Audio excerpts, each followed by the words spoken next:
Mga senyales na isa kang introvert. Una, ayaw mo sa gulo at maingay na paligid. Pangalawa, hindi ka madalas lumalabas ng bahay.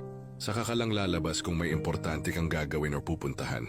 Pangatlo, gusto mo laging mapag-isa at ayaw mo nang may mga istorbo.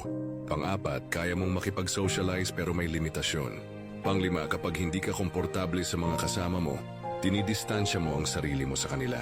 Pang-anim, minsan naman nagiging maingay ka kapag ka-vibes mo ang mga kasama mo.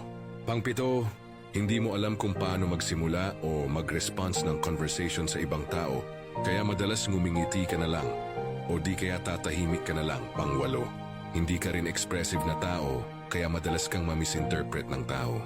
Pang-siyam, straightforward kang tao, pero madalas iniiwasan mong magbitiw ng masakit na mga salita kapag alam mong sensitive ang taong pagsasabihan mo. At pang-sampu, mas gusto mo pang tumambay lang sa loob ng bahay